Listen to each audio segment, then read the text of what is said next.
जय श्री कृष्णा। जय बाबा जाहिर वीर गोगा जी महाराज की जय। भादो मास में गोगा चरित्र के 15वें दिन हम सब मिलके सुनेंगे। पहले दिन हमने सुना कि गुरु गोरखनाथ जी अपने गुरु मच्छिंद्रनाथ की तलाश के लिए वो तिरिया राज्य में जाते हैं। वहाँ पे हनुमान जी की गर्जना से सब पुरुषों का प्रवेश बंद है, तो हनुमान जी को प्रवेश करने के लिए गुरु गोरखनाथ अपने शस्त्र के द्वारा, अस्त्र के द्वारा, नाग शास्त्र, सब शास्त्र का प्रयोग करके हनुमान जी को तिरिया राज्य में घुसने से बंद कर देते हैं। आगे हनुमान जी और गुरु गोरखनाथ की भेंट सुनेंगे। उसी समय हनुमान जी का निवास स्थान सेतुबंध रामेश्वर में था। वे सदैव रामचंद्र जी की सेवा में लगे रहते थे। तिरिया राज्य में उनके आगमन का समय आधी रात बीत जाने के बाद था। जब गुरु गोरखनाथ द्वारा उपरोक्त अस्त्रों की व्यवस्था हो चुकी थी, उसके बाद हनुमान जी तिरिया राज्य की सीमा तक आ गए। जो ही सीमा के भीतर अपना कदम रखा, तभी उनका हृदय पर वज्र शास्त्र का आघात लगा, जिससे वे मूर्छित होकर पृथ्वी पर गिर पड़े।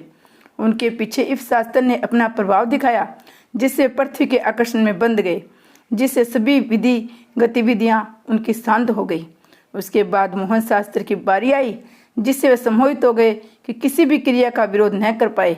उसी स्थिति में नाग शास्त्र ने उन्हें बांध लिया और तिरिया राज्य की सीमा से काफ़ी दूर फेंक दिया। काफ़ी देर बाद हनुमान जी की चेतनता लौटी, परंतु उनके समझ में कुछ नहीं आया। हार कर उन्होंने भगवान श्री राम को याद किया। हनुमान जी के स्मरण करते ही भगवान श्री रामचंद्र जी वहाँ आ गए। हनुमान जी की बुरी अवस्था देख पूछने लगे, हनुमान क्या हुआ? हनुमान जी ने अपने ऊपर अस्त्रों के प्रहार का विवरण सुनाया और बोले, भगवान आपके अजय दास की दुर्दशा का ये क्या कारण है? भगवान श्री रामचंद्र जी ने जब ध्यानपूर्वक देखा तो उनसे कोई घटना छिपी न रही। उन्होंने तुरंत ही अपने गुरुड़ा शास्त्र, इंद्रा शास्त्र और थिमका शास्त्र, ज्ञान शास्त्र के प्रयोग से हनुमान जी को गोरखनाथ जी के सभी अस्त्रों से मुक्त कर दिया। हनुमान जी को विपत्ति से छुटकारा तो मिल गया, परंतु अपने को बहुत ही अपमानित समझकर श्री राम जी से बोले, प्रभु मेरी ऐसी दुर्दशा करने वाला कौन है? मेरी समझ में नहीं आ रहा है। या तो कोई दैत्य है या दानव होगा। देवताओं और मनुष्य में तो कोई ऐसा बलवान नजर नहीं आता जो मुझसे लोहा ले। भगवान बोले, प्रिय हनुमान, कोई दैत्य दानव इस भांति तुम्हें अपमानित करने की सामर्थ्य नहीं रखता है। देवताओं और मनुष्य में भी तुम्हारे समान कोई बलशाली नहीं है। ऐसे साहस का एक ही मनुष्य पृथ्वी पर है। हनुमान जी बोले, प्रभु कौन है वह बलशाली?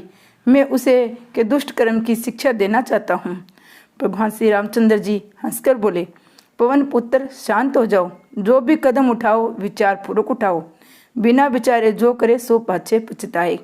काम बिगाड़े आपनो जग में होत हंसाए। हे हनुमान, अपने विरोधी के बल की परीक्षा किए बिना उलझ पड़ना नादानी है। हनुमान जी बोले, प्रभु जब तक पता न चले उसे बल की जांच किस प्रकार की जा सकती है? भगवान श्री रामचंद्र जी बोले, हे हनुमान, धरती पर इसमें नाथ संप्रदाय के योगी जन ही इस प्रकार का चमत्कार कर सकते हैं। परम योगी मच्छिंद्रनाथ के द्वारा प्रदत्त भस्मी से भगवान हरिहर ने भक्तों के कष्ट हरने के लिए अवतार लिया है, जिनका वर्तमान में नाम गोरखनाथ है। हनुमान जी बोले, प्रभु मच्छिंद्रनाथ का चेला गोरखनाथ इतने शक्तिशाली हो गया कि जिसका गुरु तिरिया राज्य के कीचड़ में भोग विलास में लिप्त है। भगवान श्री राम बोले, इसमें आश्चर्य की क्या बात है? तपस्या में बड़ी सामर्थ्य है। तपस्वी क्या नहीं कर सकता? तपस्वी से भिड़ने की सामर्थ्य किसमें है? हनुमान जी बोले, प्रभु बहुत तेरे साधन करता उपासक हरि भक्त इस संसार में विराजमान है। क्या वह भी सामर्थ्यहीन है? क्या तपस्वी से सबका दर्जा नीचा है? भगवान श्री रामचंद्र जी बोले, पवन सूत, बात ऐसी कुछ ही है, किंतु गोरखनाथ तो अपने गुरु मच्छिंद्रनाथ को इस तिरिया राज्य के कीचड़ से बाहर निकाल कर ले जाना चाहते हैं। इसलिए उन्होंने अपने चमत्कार द्वारा आपको सूचित किया है कि आप उनके काम में रोड़ा न अटकाई। भगवान श्री रामचंद्र जी की बात सुनकर हनुमान जी बोले, हे प्रभु, मच्छिंद्रनाथ तो मेरी आज्ञा से तिरिया राज्य की रानी मेनाकिनी के साथ रहता है। मैंने ही मेनाकिनी रानी को उनकी सेवा करने का निर्देश किया था। अगर मच्छिंद्रनाथ को तिरिया राज्य से गोरखनाथ निकाल कर ले गए तो कठिन समस्या उत्पन्न हो जाएगी। भगवान श्री राम बोले, और उपाय भी तो कुछ नहीं है। वे अपने गुरु को अपने साथ ले जाने के वास्ते तो यहाँ आए हैं। हनुमान जी बोले, प्रभु आप उन्हें समझाए तो क्या वे आपकी बात भी नहीं मानेंगे? कृपा कर आप मेरे साथ चलकर उन्हें समझाए, वह मान भी जाए, मेरी बात खराब न होगी। भगवान श्री रामचंद्र जी ने हनुमान जी की बात मान ली। दोनों ने अपना ब्राह्मण का वेश बनाकर चीनापाटन की ओर प्रस्थान किया। चीनापाटन में जा कलिंगा सुंदरी अपनी सखियों के साथ गहरी नींद में सो रही थी। उसी के पास गुरु गोरखनाथ आसन लगाए हुए विराजमान थे। रात्रि आधी से अधिक बीत चुकी थी। जल जीवों के शब्द साफ सुनाई पड़ रहे थे। ऐसे समय में गोरखनाथ ने दो ब्राह्मणों को अपने नजदीक आते हुए देख लिया। गोरखनाथ को गुरु को बड़ा ताज्जुब हुआ कि एक तो रात्रि के समय, दूसरे उनके अस्त्रों की व्यवस्था, तीसरे ये पुरुष जिनका प्रवेश वर्जित है, इन दोनों को सीमा के अंदर घुसने पर किसी को भी ने भी इनको रोका क्यों नहीं। दोनों ब्राह्मण उनके सामने आ पहुंचे। गुरु गोरखनाथ उठकर खड़े हो गए। उन्हें अपने पास बिठाकर पूछा, हे ब्राह्मण देवता, आप दोनों सज्जन कौन है, कहाँ से पधारे हैं था आधी रात के बाद मेरे पास किस उद्देश्य से आए हैं, अपना प्रयोजन बताने की कृपा करें। ब्राह्मण वेशधारी भगवान श्री राम बोले, हम दोनों एक विशेष कार्य के लिए आपके पास आए हैं। यदि आप उसे पूरा करने का वचन दे तो आपको वह कार्य बताएं। भगवान जी की वार्ता सुनकर गुरु गोरखनाथ को संशय हुआ और मन में सोचने लगे, इन ब्राह्मणों को यहाँ अन्य का रहस्य जाने बिना वचन देने में लाभ नहीं है। क्या पता ये कौन है, मुझसे क्या चाहते हैं। हे विप्रदेव, बिना आपका परिचय प्राप्त किए वचन भरने की नीति गलत है, इसलिए पहले आप लोग अपना पूर्ण परिचय दो। भगवान श्री राम जानते थे उनका परिचय पूछा जाएगा। गोरखनाथ की बात सुनकर वह बोले, योगीराज, मेरा नाम श्री राम है और इनका नाम हनुमान। अपने भगत के कारण मुझे यहाँ आना पड़ा। गुरु गोरखनाथ ने दोनों के चरण छूकर उनको प्रणाम किया। श्री राम बोले, परिचय तो मिल गया, अब बताओ हमारा काम करोगे। गोरखनाथ जी बोले, वचन देने से पहले आपकी आज्ञा के विषय में भी जानना चाहता हूँ। हे प्रभु। भगवान श्री राम बोले, बैठो, सब कुछ बताए देता हूँ। हनुमान जी से बोले, योगीराज को अपने मनसा बताओ। भगवान जी की आज्ञा पाकर हनुमान जी बोले, योगीराज, मुझे पता चला है कि योगी मच्छिंद्रनाथ आपके गुरु है और आप उन्हें इस राज्य से निकाल कर ले जाना चाहते हैं, परंतु मच्छिंद्रनाथ मेरी आज्ञा से यहाँ आए हुए हैं, इसलिए उन्हें यहाँ रहने दो। गुरु गोरखनाथ बोले, हनुमान जी, मुझे आपकी आज्ञा न मानने का असीम दुख है। जरा आप भी विचार करो, क्या आपने गुरुदेव को इस नरक कुंड में गोते खाने के लिए छोड़ देना उचित है? क्या यहाँ रहकर उनकी योग साधना भी विघ्न नहीं पड़ रहा है? उनके इस नरक कुंड में गोते खाने के कारण जगत में नाथ पंथ की बड़ी निंदा हो रही है। हनुमान जी गुरु गोरखनाथ की बात सुनकर सोच में पड़ गए। गोरखनाथ बोले, अंजनी सुवन, मैं अपने गुरु को इस नरक कुंड से निकाल कर ले जाना चाहता हूँ। इस शुभ कार्य में तो आपको मेरी सहायता करनी चाहिए। हनुमान जी बोले, योगीराज, जब मैंने खुद उन्हें यहाँ लाकर रखा है और मेरी मर्जी से यहाँ रहे हैं, तो आपकी सहायता किस प्रकार कर सकता हूँ। गुरु गोरखनाथ जी बोले, आप सहायता न करेंगे तब भी मैं अपने गुरु को इस कीचड़ से अवश्य निकालूंगा।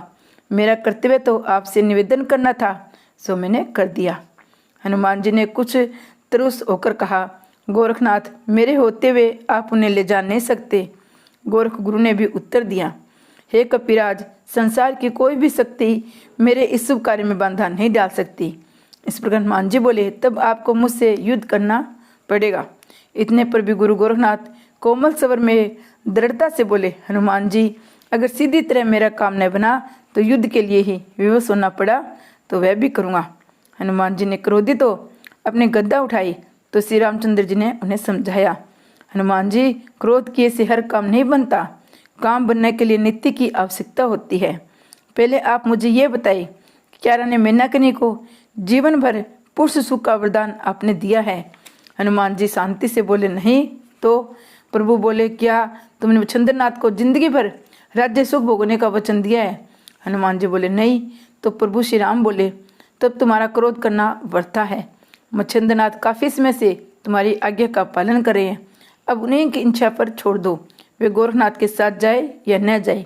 अगर गोरखनाथ अपने कार्य में सफलता प्राप्त कर मच्छिंद्रनाथ को अपने साथ ले भी जाते हैं तो तुम्हारे वचन की कोई गलत नहीं कह सकता।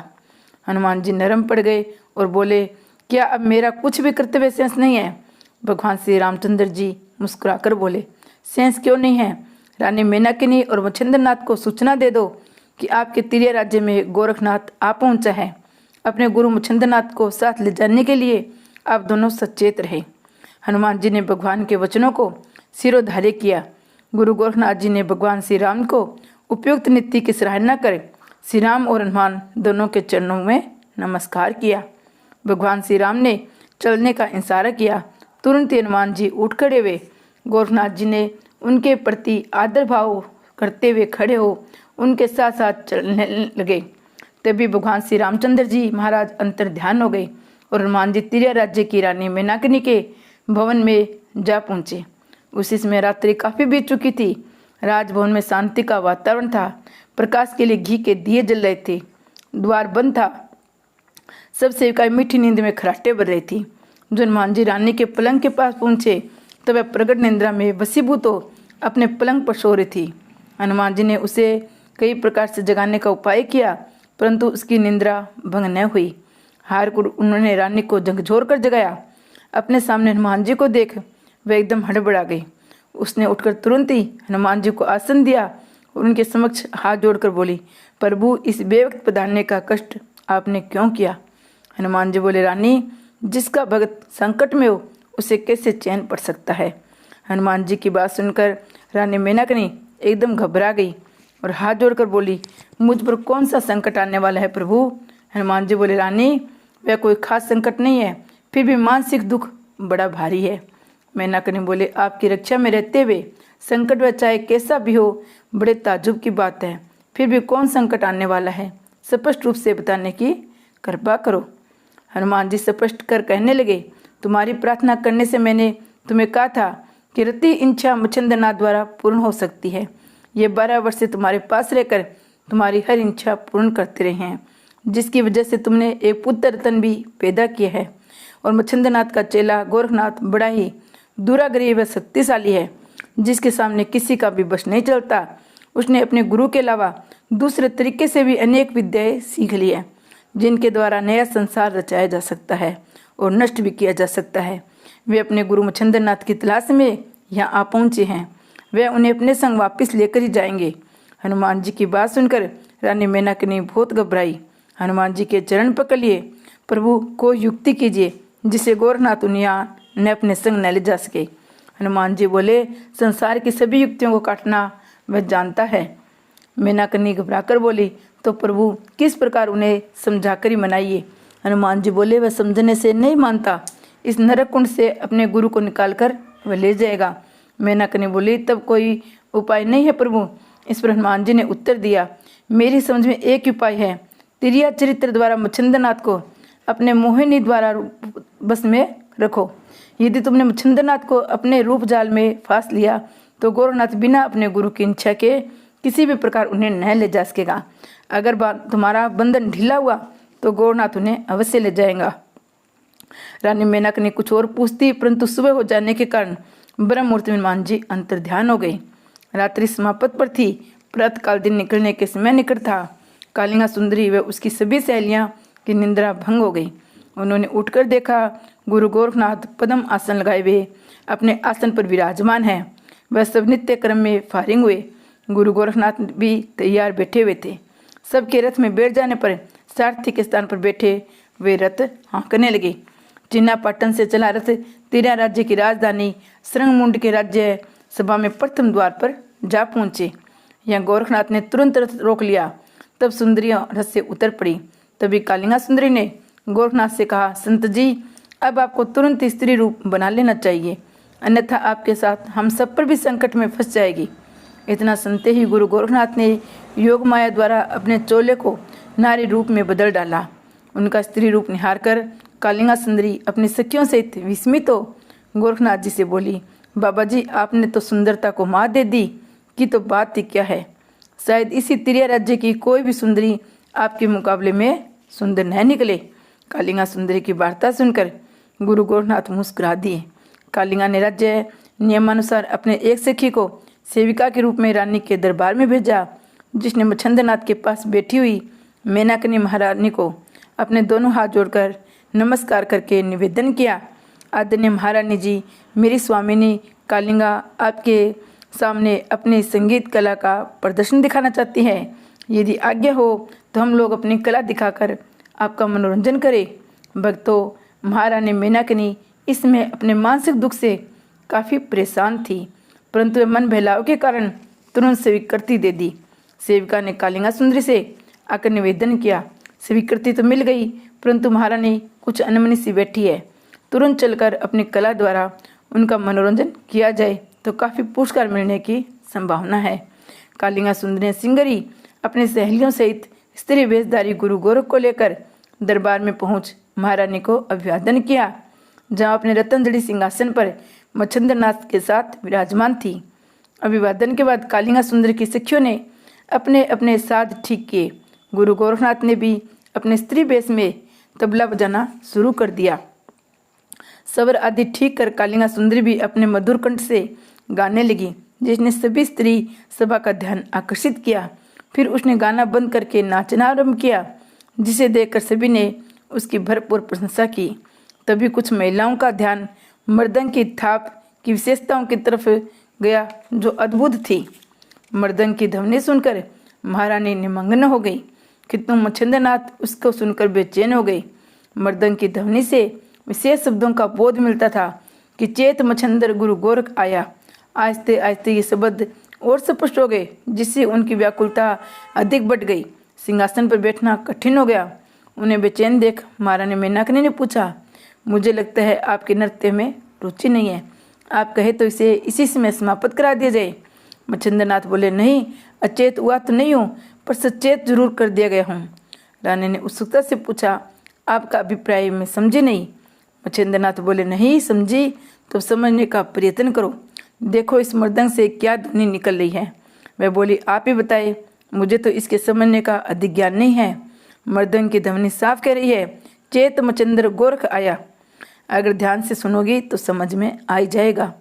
गुरु गोरखनाथ ने उसकी ध्वनि और स्पष्ट की, जिससे वह बोली, शब्द तो कुछ इसी प्रकार के हैं, परंतु इसका अभिप्राय क्या है, जिससे आप बेचैन हो गए हैं। मच्छिंद्रनाथ बोले, रानी, अभिप्राय स्पष्ट है कि गोरखनाथ आप पहुंचा है और मुझे उसके साथ जाना ही पड़ेगा।